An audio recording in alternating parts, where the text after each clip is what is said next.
안녕하세요. 교회로 가는 길입니다. 자, 저희가 오늘은 개신교의 교단에 대해서 알아볼 건데요. 먼저 저희가 교단 이야기에 앞서 알고 가야 할 것이 있습니다. 교단은 어떤 분들이 생각하시는 것처럼 보물찾기식의 그 한 교단만이 모든 진리를 다 소유했고, 또 나머지 내가 믿지 않는 교단은 마치 이단들이나 사탄의 자식들로 취급하라고 있는 것이 아닙니다. 바울도 성경에서 말하죠. 너희가 아볼로파나 예수파나 또 바울파나 서로의 회당을 나누면서 분열하고 싸우지 말라고요. 서로의 견해가 조금씩 틀릴 수는 있지만 본질적으로 그 신학이 틀리지만 않는다면 저희는 얼마든지 서로의 견해를 존중해주고 이해할 수 있는 것 같습니다. 왜냐하면 저희는 한 성령으로 한 세례를 받은 형제 자매이기 때문입니다. 그래서 저희가 서로를 존중하면서 조금 더 열린 안목으로 서로의 의견을 봤으면 좋겠습니다. 먼저 성공회인데요. 성공회는 영어로는 앵글리카니즘이라고도 하고요. 성공회는 먼저 종교개혁이 일어나기 전에 서방교회의 한 부분이었습니다. 이들은 저희가 다 아는 영국 지방 그리고 잉글랜드에서 유래를 했는데요. 크게는 영국으로도 볼 수 있지만 잉글랜드로 봐야 하는 이유는 스코틀랜드는 장로교이고 나머지 영국의 다른 지방들 웨일즈나 아일랜드 같은 경우는 성공회이긴 하지만 성공회에게 직접적으로 정치적인 간섭을 받지 않습니다. 그렇기 때문에 잉글랜드에서 유래됐다고 보는 것이 좀 더 맞는 입장 같습니다.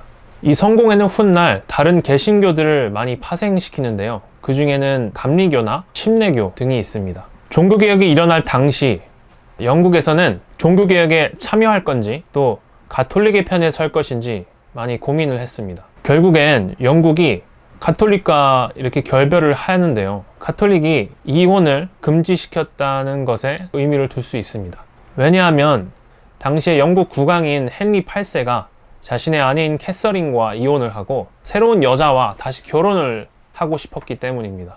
그래서 당시에 가톨릭이 힘이 셌던 탓에 가톨릭과 영국이 결별을 해야만 자신의 그런 정치적인 힘이 생기면서 이혼을 할 수 있었던 것이죠.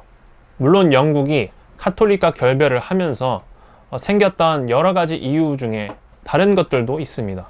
보통 그 중에는 신학적인 이유들과 또 정치적인 이유들이 함께 겹쳐져 있는데요. 다른 이유에서는 이미 종교개혁이 일어나기 전부터 영국의 여러 신학자들이 영국에서 영향을 주었다는 것에 있습니다. 그러한 이 신학자들 중에는 존 위클리프 같은 신학자들이 있죠.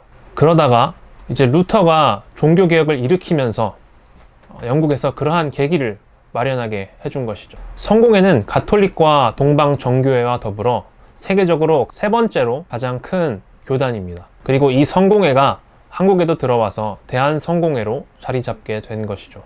성공회에서 잘 알려진 신학자로는 C.S. 루이스, 존 스토트, 제임스 패커, 톰 라이트, 알리스터 맥그레스 등이 있습니다. 그리고 물론 성공회로 자리 잡기 전에 있었던 종교개혁의 아버지라고 불리는 존 위클리프와 윌리엄 틴델 등이 있습니다. 자, 이제 루터교를 보겠습니다. 루터교는 영어로는 루터니즘인데요. 이 이름과 같이 마틴 루터와 아주 연관이 깊습니다. 이 루터교는 여러분들이 한 번쯤은 들어보셨던 당시의 카톨릭 사제였던 루터가 종교개혁을 일으키며 시작된 교파라고 볼 수 있습니다. 1517년 10월 31일에 루터는 95개의 조항을 비텐베르크 성당 문에 못 박는데요. 왜냐하면 당시에 있었던 가톨릭의 만행들을 바로 저항하기 위해서였죠. 루터가 그렇게 종교개혁을 시작하자 유럽 각국의 여러 지역에 있었던 신학자들과 사람들이 이 종교개혁에 가담하기 시작했습니다. 그리고 그 중에 루터와 함께한 독일 교회의 대부분들이 바로 루터 교회가 된 것이죠. 현재 독일의 대부분의 교회도 루터 교회입니다. 그리고 루터는 아직까지도 많은 독일 사람들에게 영향을 주고 있는데요. 왜냐하면 그가 번역했던 성경이 독일어에 또는 여러 가지의 언어를 비롯한 영향을 주었기 때문입니다. 또 이러한 루터 교회의 신학적 입장을 잘 정립해 준 사람은 신학자 필립 멜랑크톤인데요. 그가 저술한 조직신학 책은 로치 커뮤네스라고 부르는데요. 한국어로는 신학총론 또는 직역해서 보편적 장소들, 보편적 교리들이라는 의미가 있습니다. 그리고 이 루터교도 여러분이 아시다시피 한국에 있습니다.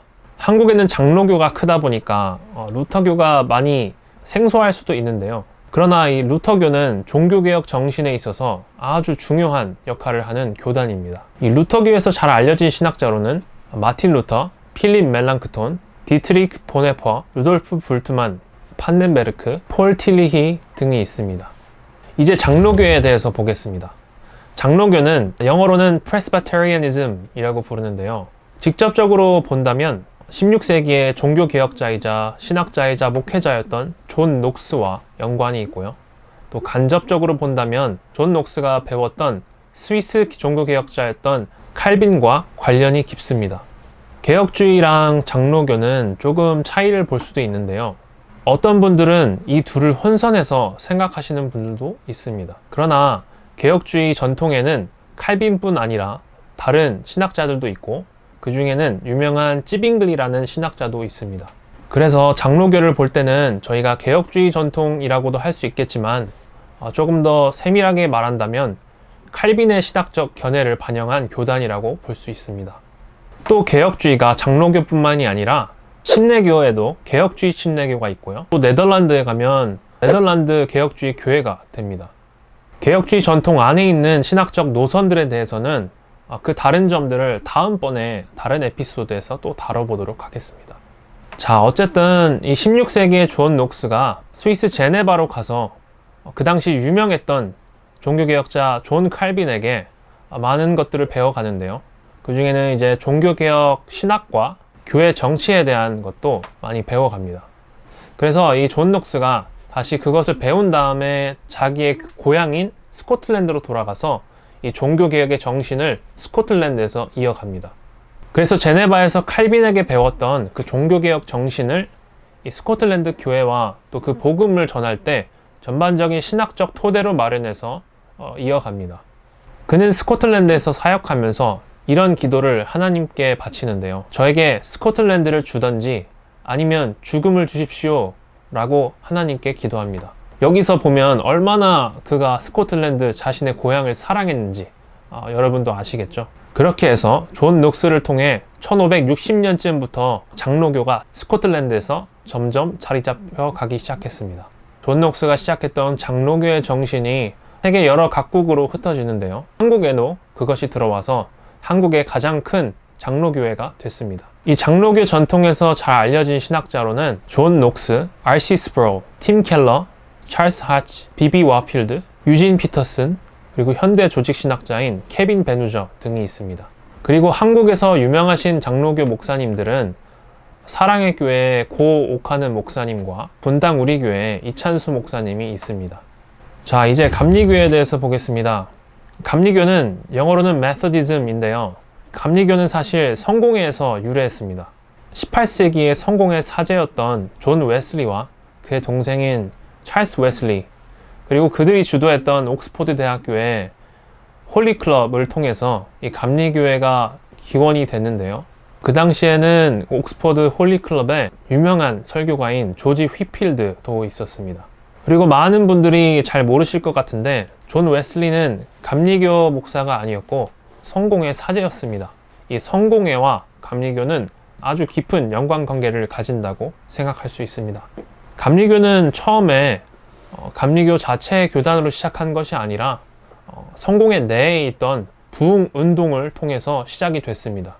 당시 종교개혁이 있고 난 후에 몇백 년이 흘렀기 때문에 점점 종교개혁의 정신이 사라지고 그리스도교의 문화는 점점 영국에서 세속화가 되어 가는데요. 그렇기 때문에 이러한 문제점을 파악한 여러 목회자들과 또 신실한 그리스도인들이 그것을 다시 개혁하려고 노력했던 모임이었습니다.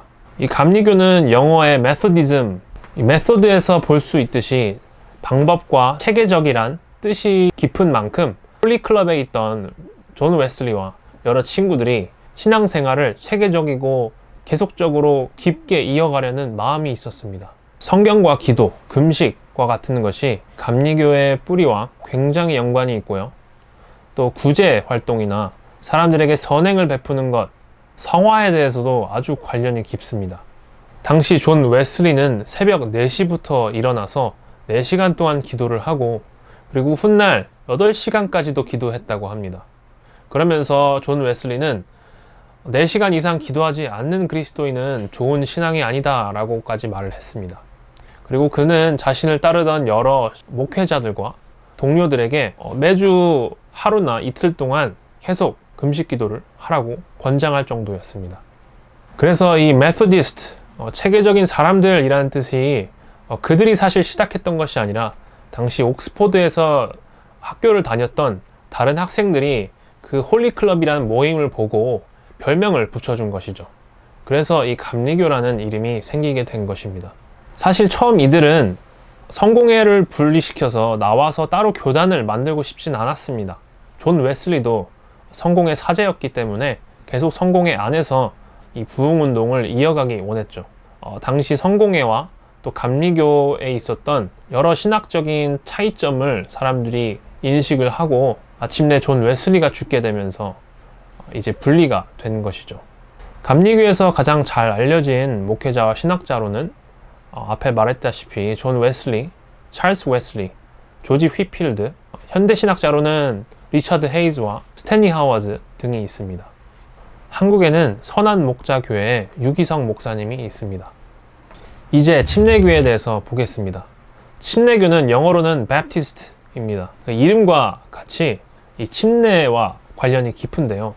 1609년에 성공회 사제였던 존 스미스는 신약 성경을 연구하던 도중에 믿지 않는 자들에게 세례를 주었다는 구절이 성경에 없음을 발견하게 됩니다. 그러면서 당시 성공회의 전통에 있었던 유아세례에 문제가 있었다고 생각하게 된 것이죠. 왜냐하면 자신도 그렇고 많은 사람들이 그 당시에 유아세례를 받았는데 믿지도 않았는데 세례를 받고 또 많은 사람들은 세례를 통해서 자신이 믿지도 않았음에도 불구하고 그런 삶을 살지도 않았음에도 불구하고 자신은 구원을 받았다고 착각하며 살았기 때문입니다. 그러면서 결국 그는 자기 자신에게 먼저 세례를 주고 당시 자기가 사역을 하던 교구에게 믿는 사람들에게만 세례를 다시 주기 시작하는데요. 그러면서 이 침례교의 이름의 유래가 됐습니다.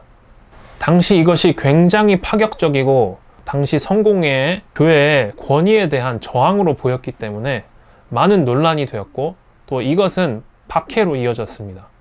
당시에 그런 잔인한 박해를 견딜 수 없었던 이 존 스미스의 성공회 교구들은 네덜란드 홀랜드로 떠났습니다. 그러고 나서 거기에서 어느 정도 일정한 시간을 보낸 뒤에 이 박해가 좀 줄어들자 다시 영국으로 돌아와서 성공회와 분리된 침례교의 전통을 이어가게 된 것이죠. 최근에 들어 많은 침례교에서 목회하시는 목회자들이 침례교의 정신이 세례가 아니라 침례다. 그러니까 말하자면은 이렇게 머리에다가 물을 묻히거나 머리에다가 뭘 담그거나 이러한 방식이 아니라 온 몸이 물에 담갔다 일어나는 것, 그것의 중점이라고 생각하시는 분들도 많은데 사실 침례교의 유래는 그것이 아닙니다. 침례교는 믿지 않는 자들의 세례가 아니라 신약 성경에서는 믿는 자들에게 세례를 주었기 때문에 바로 믿는 자들의 세례를 강조하면서 생겨나게 되는 것이죠. 또 최근 학자들은 이 역사적인 이유뿐만 아니라 다른 견해들을 점점 내어놓는데요. 스위스에 있었던 제세례파 사람들이 네덜란드 홀랜드로 갔다가 거기에서 침례교가 생겨나기 시작해서 그것이 이제 영국에도 건너오고 다른 곳으로 넘어가서 침례교가 생겼다고 주장을 합니다. 침례교는 미국에서 가장 큰 교단입니다. 이 침례교에서 잘 알려진 신학자로는 스탠리 그랜즈나 로저 올슨, 빌리 그레햄, 존 파이퍼, 찰스 스펄전, 칼 헨리 등이 있습니다. 그리고 한국교회에서 잘 알려진 목회자로는 지구촌교회 이동원 목사님과 예전에 수원 중앙침례교회에 계셨던 김장한 목사님이 있습니다. 마지막으로 오순절 교단에 대해서 알아볼 건데요. 오순절 교파는 펜테코스탈리즘이라고 부르는데요. 이 교단은 이 앞서 말했던 모든 교단들에 비해서 가장 최근에 생겨난 교단이자 운동입니다. 운동이라고 하는 이유는 여러 교단들이 존재하기 때문입니다. 그 중에는 많이 아는 한국에 있는 순복음 교단, 이 순복음 교단은 Assemblies of God이라고 하는데요. 또 그거 외에도 해외에는 사실 오순절 교단이 많습니다. 그 중에는 Church of God in Christ, 그 다음에 Oneness Pentecostalism 등이 있습니다. 오순절 운동은 교단마다 조금씩 강조하는 교리들이 다르다 보니까 하나의 교단이라고 말하기가 힘듭니다. 그래서 저희는 오순절 운동이라고 많이 말하는데요. 왜 오순절 운동이냐? 그러한 다양성이 있는 교리들이 있음에도 불구하고 그들에게 흐르는 한 가지 신학적 스펙트럼이 있기 때문입니다. 그들이 성령의 은사를 강조하고 또 신유의 은사, 교회 예배에 있어서는 방언 기도와 성령 체험, 성령 세례를 강조하기 때문입니다. 물론 역사적인 개신교 전통에서도 성령 세례를 강조하긴 하지만 예전엔 없었던 신학적으로, 예배적으로 굉장히 강조한다는데 특이점이 있습니다. 현재 신학계에서도 이 오순절 운동과 교단에 대해서 많은 관심이 있는데요. 특히 그들의 성령론과 성경론, 선교와 또 윤리적으로 성령을 통한 인종 차이의 초월 등이 그러한 이유로 볼 수도 있습니다. 이들의 역사를 간단하게 보자면요. 20세기 초에 부흥운동이 있었는데 미국 캘리포니아의 아주사 거리에서 있었던 윌리엄 세이모어를 통해서 시작된 부흥운동을 그 기초로 합니다. 당시 많은 이들이 이때 방언을 하고 신비한 체험을 하고 하나님을 만나며 회개하고 또 기적을 통해서 치유도 받고 그러한 이런 신비한 경험들을 하게 됐습니다. 또 그것을 통해 하나님을 만나며 변화된 삶을 살게 된 것이죠. 그리고 그 이후로 굉장한 폭발력으로 여러 선교에도 좋은 영향을 끼쳤는데요. 이 오순절 운동이 당시의 개신교의 전통을 조금 간과하고 체계적인 교리가 발달하지 않아서 보통 역사적인 개신교의 교단보다 덜 발전한 부분도 많았습니다. 그러나 오늘날 오순절 운동과 오늘날 순복음교회 같은 많은 신학자들은 이러한 자신들의 약점을 조금 인식을 하고 다시 역사적인 개신교의 전통과 성경적인 교리 체제들의 중요성을 인식하게 되었습니다. 그래서 여러 개신교한테 지금 배우면서 많은 신학자들이 체계적인 오순절 교단의 신학을 정립해 가고 있습니다. 잘 알려진 신학자 목회자로는 고든 피, 크레이그 키너, 아모스 영, 사이먼 찬, 데렉 프린스, 데이비드 윌커슨, 마이클 브라운 등이 있고요. 한국에는 많은 사람들이 아시다시피 여의도 순복음교회 조용기 목사님과 이용은 목사님 등이 있습니다.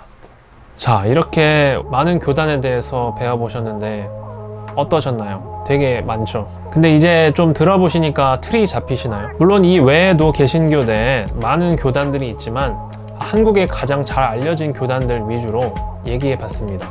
다음 시간은 이 교단에 대한 특징들과 또 여러 신학에 대해서 말해 볼 건데요. 이 교단 에피소드를 통해서 자신의 교단에 대해서도 좀 더 잘 알고 타 교단에 대해서도 배울 점이 있다는 것을 아시고 또 많이 배웠으면 좋겠습니다. 그리고 이 개신교 에피소드에서 말하는 저희 이 교단들은 모두 통틀어서 복음주의라고 저희가 명칭을 하는데요. 교리적인 차이가 조금 있음에도 불구하고 이 교단들은 대체로 그리스도 중심적, 복음 중심적, 성경적이라는 관점을 두고 그것을 가장 큰 정체성으로 규정하는 교단들이기 때문입니다. 그렇기 때문에 저희가 복음주의라는 이름 하에 같이 연합할 수 있는 것이죠. 그럼 다음 시간에도 기다려 주시기 바랍니다. 감사합니다.